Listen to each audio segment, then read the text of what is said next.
એ ભાઈ તારા વાળ કેમ કરી ગયા? ઊભો રે. સુંદર તો આજે ગયો. લે આ પી જા.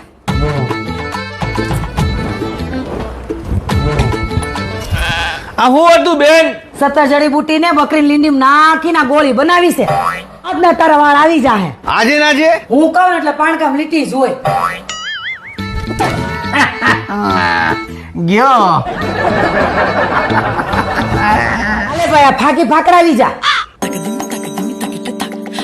બેન આ શું છે? બકરી લીંડી ભભરાવેલી મારા હાથની સ્પેશિયલ ફાકી છે. ખાઈ જાય તમ તમારે. બાકી આજે તારા વાળ લાવું ને એ ફાઇનલ છે. બેન બહુ મોડો મોડો જીવ થાય છે હો. તો ઘડીક થાય આમ જો વાળ આવવા મળે છે. આવો હોળી પી જા લે જલ્દી. બેન આ શું હતું? એ ધાણા ને ફુદીનો ને કારેલા ને દૂધી ને બકરી લીંડી બધું મિક્સ કરીને આવું હોળિયું બનાવ્યું હતું. હારું તું પી ગયો તે. હવે તારા વાળ આવી જાય. લાય કેવું લાગ્યું હળિયું? ચિંતા કેરમાં તારી બેન કે એટલે પાણકામ લીટી જ હોય અને હજી કંઈક આવશે હમણાં. બેન આ શું છે? અરે આ બકરી લીંડી નો લેપ છે. મેં ઇન્સ્ટામાં જોયું તું. તરત વાળ આવી જાય. હવે કલાક રહેવા દેજો. મજા આવે છે વાળ ગમીને ઉગાડી લે જીજાજી, મારે ઘરે જવું છે. એમ તને ઘેર ન જવા દો. ચિંતા કેરમાં તારી બેને કીધું એટલે પાણકામાં લીટી જ હોય. પણ લીટીમાં ને લીટીમાં મારી લીંડી હરી ગઈ એનું હું? વાલા આ બધા પ્રયોગ મારી ઉપર થઈ ચૂક્યા છે. તો તમે મને કીધું કેમ નહીં? તે મને પૂછ્યું તું? જીજાજી આનું શું કરું? હું કાંઈ નહીં કરું. જે કરવું હશે ને એ નુસ્ખા તારી બેન કરશે. હાલો તઈ મોજ કરો ભાઈ બેન. એ જીજાજી, એ જીજાજી.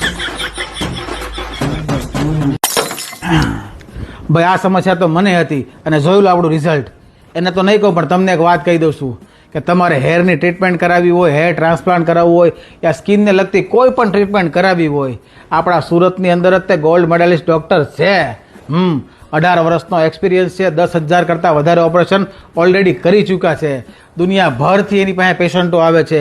વિદેશના મોટા મોટા ડૉક્ટર જેની પાસે ઓપરેશન કરાવે છે અને મોટા મોટા સેલિબ્રિટી જેની ટ્રીટમેન્ટ લે છે, જેની સલાહ લે છે. હું વાત કરી રહ્યો છું ડૉક્ટર સિદ્ધાર્થ સખિયાની. એનું સેલેબ્રે એસ્થેટિક્સ આપણા સુરતમાં જ છે અને બીજી બ્રાન્ચ અમદાવાદમાં. બરાબર? એટલે જ્યારે વાત આવે હેર ટ્રીટમેન્ટની યા સ્ક્રીન ટ્રીટમેન્ટની યા હેર ટ્રાન્સપ્લાન્ટની, બરાબર, આડોવળું ક્યાંય જવું નહીં. સીધું સેલેબ્રે એસ્થેટિકમાં પહોંચી જવું. નંબર ને એડ્રેસ બધું જ અહીંયા આપેલું જ છે. ફોન કરો, પહોંચી જાઓ, રિઝલ્ટ મળશે.